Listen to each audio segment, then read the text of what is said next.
समाचार अब तक, सत्य का साहस।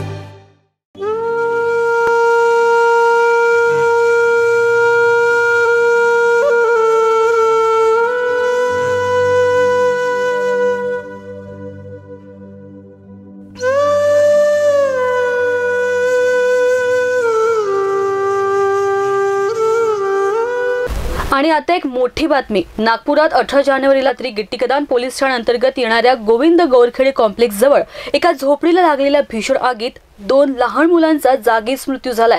या घटनेची माहिती मिळताच वामनराव बर्डे लोकसेवा प्रतिष्ठानचे अध्यक्ष आणि भाजप ओबीसी सेलचे पश्चिम नागपूरचे अध्यक्ष नरेश बर्डे यांनी तात्काळ घटनास्थळ गाठले।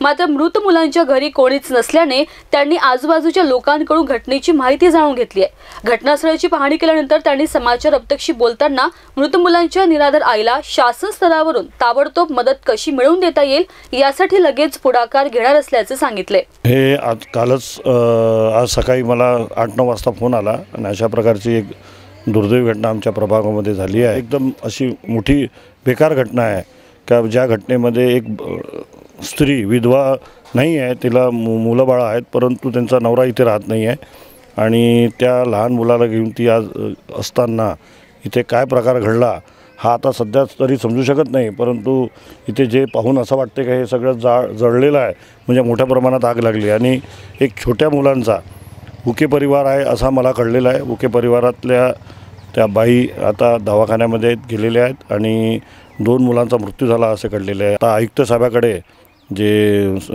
सामाजिक आयुक्त आहेत त्यांच्याकडे आम्ही आता त्या विधवा बाईवर न्याय मिळण्यासाठी आम्ही प्रयत्न करू। उके आदिवासी समाजातील स्त्री असल्यामुळे भले आदिवासी आयोगाकडे जाऊ, या आदिवासी आयुक्ताला भेटू आणि त्यानंतर त्यांना सांगून या घटनेची पूर्ण कल्पना देऊन जी काही मदत मिळेल ती तिथून करून त्यानंतर आमचे नेते DCM उपमुख्यमंत्री देवेंद्र भाऊ त्यांनासुद्धा आम्ही भेटून या गोष्टीची माहिती कळवू आणि शासन स्तरावर जेवढा प्रयत्न होईल तेवढा आम्ही यांना प्रयत्न करण्याचा प्रयत्न करू।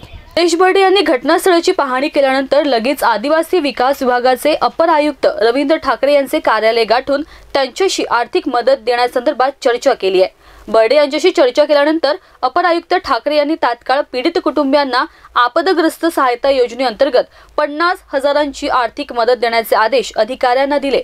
यावेळी अपर आयुक्त ठाकरे यांनी शासन स्तरावर आणखी मदत मिळवून देण्यासंदर्भात आपण स्वतः पुढाकार घेणार असल्याचे तसेच समाजाच्या लोकांनी पीडित कुटुंबाला मदत करण्याचे आवाहन समाचार अपतक्षी बोलताना सांगितले। आदिवासी कुटुंबाचं जे घर जळालेलं आहे अत्यंत दुर्दैवी घटना आहे आणि त्याच्यात ज्या 2 मुलांचा जो दुःखद अंत झाला त्यासाठी सुद्धा विभागाच्या वतीने आणि शासनाच्या वतीने आम्ही संवेदना व्यक्त करतो त्या कुटुंबियांप्रती। आणि विभागाची जी मदत देण्याची जी एक कार्यप्रणाली आहे त्यानुसार आम्ही ₹50,000पर्यंतची मदत त्यांना आमच्या विभागातर्फे इथून देऊ शकतो। उर्वरित ज्या मृत्यू जे झालेले आहेत त्याच्याबद्दलची सुद्धा मदत जी आहे ती शासनातर्फे केली जाते आणि त्याच्याबद्दलची कारवाई ती जिल्हाधिकारी कार्यालयातर्फे होत असते। परंतु ही मदत आम्ही लवकरात लवकर त्या ठिकाणी पोहोचवण्याचा प्रयत्न करू। तसंच माझं या निमित्ताने आमचे जे समाज बांधव आहेत आदिवासी समाजातील त्यांनासुद्धा एक आव्हान या निमित्ताने मी करू इच्छितो की आपण या कुटुंबाच्या अशा अडचणीच्या वेळी पुढे येऊन सढळ हाताने यांना मदत करावी, कारण त्या आगीमध्ये जवळपास त्यांचं घराचं पूर्णच नुकसान त्या ठिकाणी झालेलं आहे।